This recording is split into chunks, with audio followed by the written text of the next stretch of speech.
आप पार्टी के राज्यसभा के सांसदों के भाजपा में शामिल होने की घटना को लेकर कांग्रेस प्रदेश अध्यक्ष अमित चावड़ा ने तीखी प्रतिक्रिया दी है।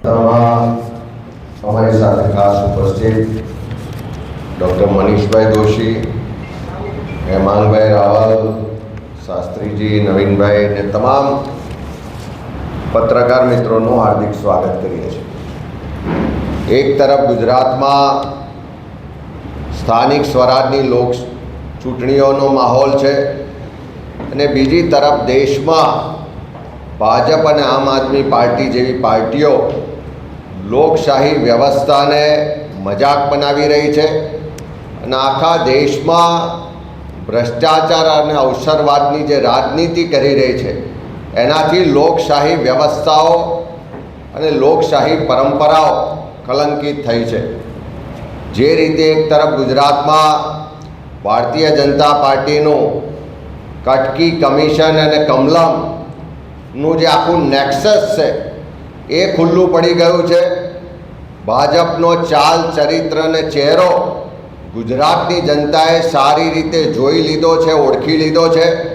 अने बीजी तरफ आरएसएसनी विचारधारा थी बनेली आरएसएस और बीजेपी नी स्ट्रेटेजी मुजब चालती अने एना ज फंडिंग थी चालती आम आदमी पार्टी ने पण लोको हवे ओळखी रह्या छे। आखा देश में 2013 ना वर्षथी जे रीते लोकशाही व्यवस्था अने लोकोने छेतरवा माटेनुं एक व्यवस्थित सुनियोजित षड्यंत्र चालतुं हतुं ए गई काले देश ने दुनिया समक्ष खुल्लू पड़ी गयुं छे। भारतीय जनता पार्टी ने आम आदमी पार्टी क्यारे एकबीजाना विरोधी हता ज नहीं, फक्त देश ने दुनिया समक्ष विरोधी होवानुं नाटक करता था अने देशना लोकोने छेतरता था।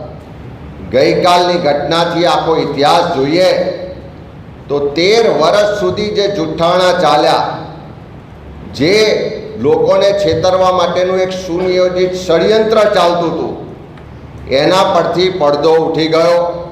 देश अने दुनियाए जोई लीधुं त्यारे गुजरातना लोको आघातनी लागणी साथे आ आखी जे घटना छे एने जोई रह्या छे अने एटला ज माटे ज्यारे आखी घटनाना ઊંડાણમાં जईए तो आखी जे षड्यंत्रनुं जे सुनियोजित प्लानिंग हतुं एने आपणे जाणी शकीशुं।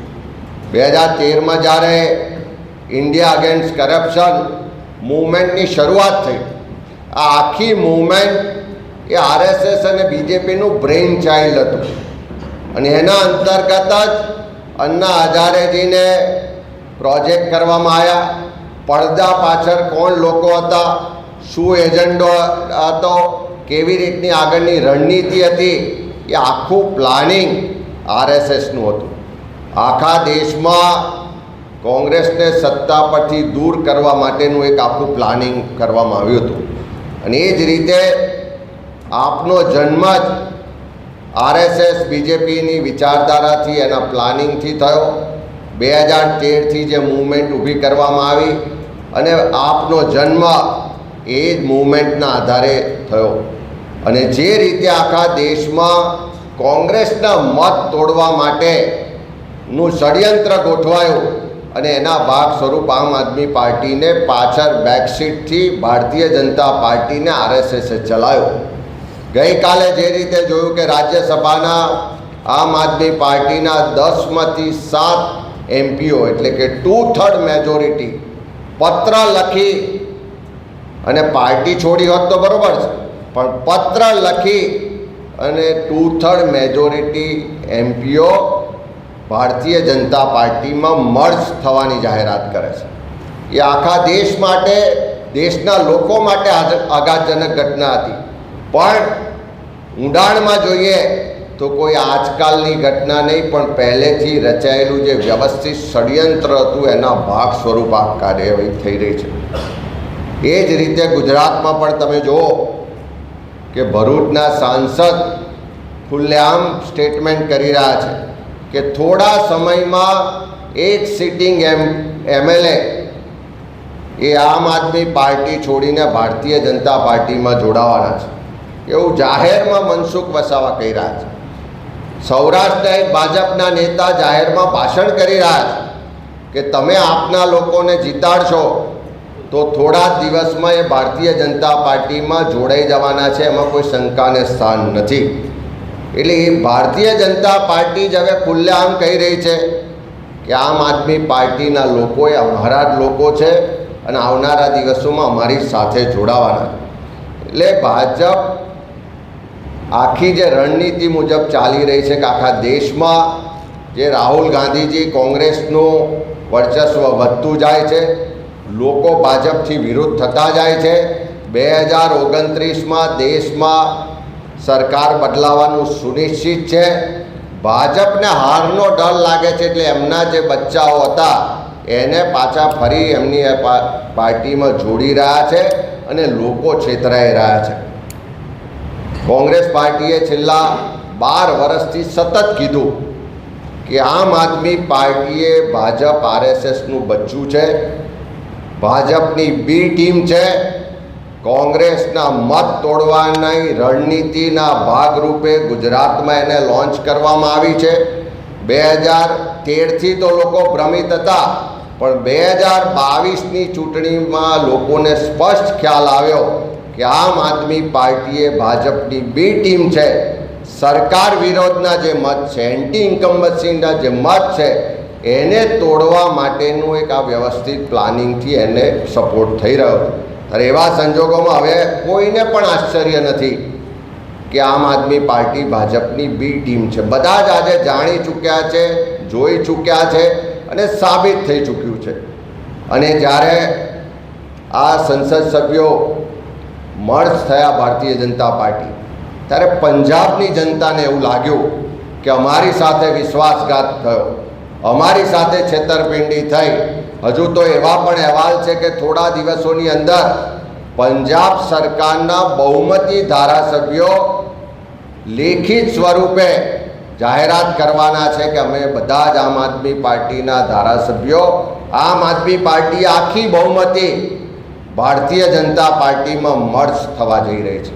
એટલે પંજાબના લોકો તો છેતરાયા, પંજાબના લોકો સાથે તો વિશ્વાસઘાત થયો, પણ હું આ પ્રેસના માધ્યમથી ગુજરાતના લોકોને વિનંતી કરવા માગું છું કે તમારી સાથે વિશ્વાસઘાત ના થાય, તમારી સાથે છેતરપિંડી ના થાય, એનું ખાસ ધ્યાન રાખજો. કારણ કે આવતીકાલે જ્યારે આખા ગુજરાતમાં મતદાન થવાનું છે, ત્યારે ક્યારે સરકાર સામેનો બધાને વિરોધ છે. ભારતીય જનતા પાર્ટીના ભ્રષ્ટાચારી શાસનને બદલવું છે.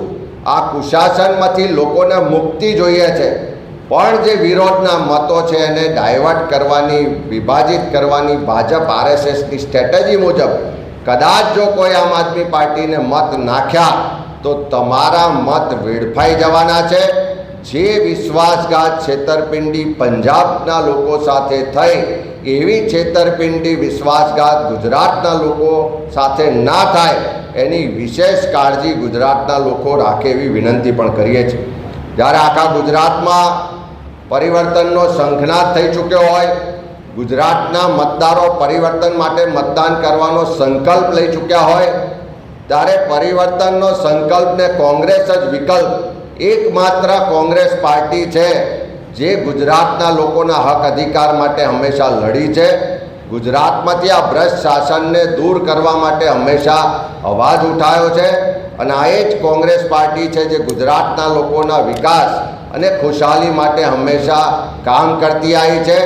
ગાંધી, નહેરુ અને સરદારની આ કોંગ્રેસ પાર્ટી એકમાત્ર ગુજરાતનો વિકલ્પ છે. એ વાત આજે લોકો સમક્ષ પ્રસ્થાપિત થઈ ચૂકી છે. ત્યારે મારે ખાસ કરીને આખા દેશમાં ને ગુજરાતમાં જે લોકશાહીની મજાક બનાવવામાં આવી રહી છે, જે લોકશાહીને કલંકિત કરવામાં આવી રહી છે, જે રીતે પ્રજાનો જનાદેશ, પ્રજાનો વિશ્વાસ કેળવી આખીને આખી પાર્ટી ભારતીય જનતા પાર્ટીમાં મર્જ થઈ જાય અને આરએસએસ બીજેપીનું જે બ્રેઇન ચાઇલ્ડ હતું, જે મૂવમેન્ટ હતી, એમાંથી ઊભી થયેલી આમ આદમી પાર્ટી આખા દેશમાં આવનારા દિવસોમાં કદાચ એવું પણ બને કે અરવિંદ કેજરીવાલ સહિત આખી આમ આદમી પાર્ટી ભાજપમાં મર્જ થઈ જાય, એવા સમાચાર આવે તો કોઈ આશ્ચર્યજનક નહીં હોય. એ દિવસો દૂર નથી કે જ્યારે આવું બની શકે.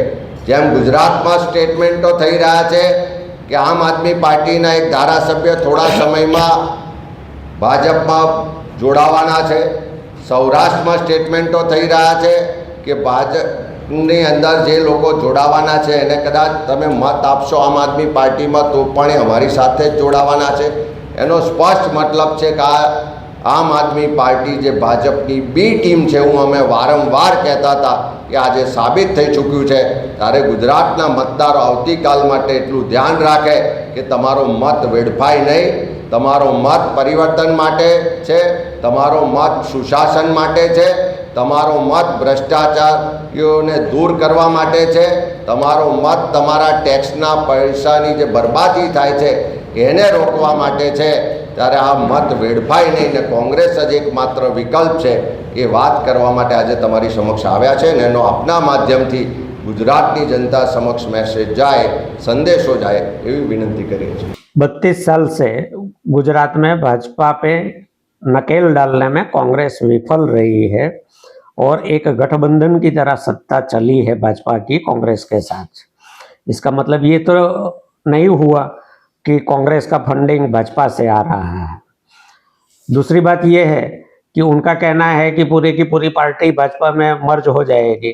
नेशनलिस्ट कांग्रेस में विभाजन हुआ. नेशनलिस्ट कांग्रेस शरद पवार के नेतृत्व में आज भी अपना काम कर रही है. शिवसेना का भी मर्जर हुआ, अलग विभाजन हुआ.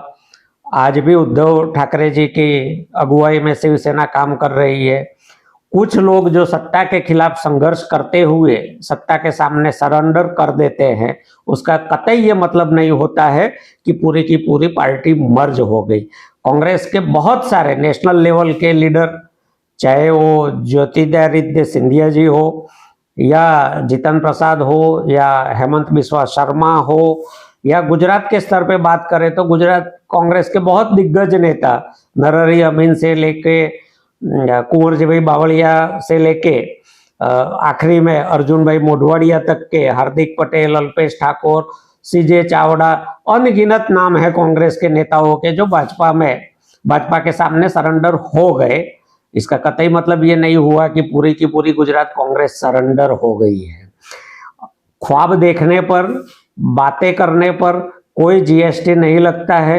जिसको जो भी ख्वाब देखने हो, जो भी बातें करनी हो, वो अपने अपने बंधारण के दिए हुए अधिकार है. ख्वाब भी देख सकते हैं, बातें भी कर सकते हैं. आम आदमी पार्टी 2022 में पहली बार विधानसभा के चुनाव गुजरात में पूरी ताकत से लड़ी. गुजरात की जनता ने 5 विधायक दिए. 35 सीटों पर आम आदमी पार्टी दूसरे नंबर पे रही और 14% वोट मिले.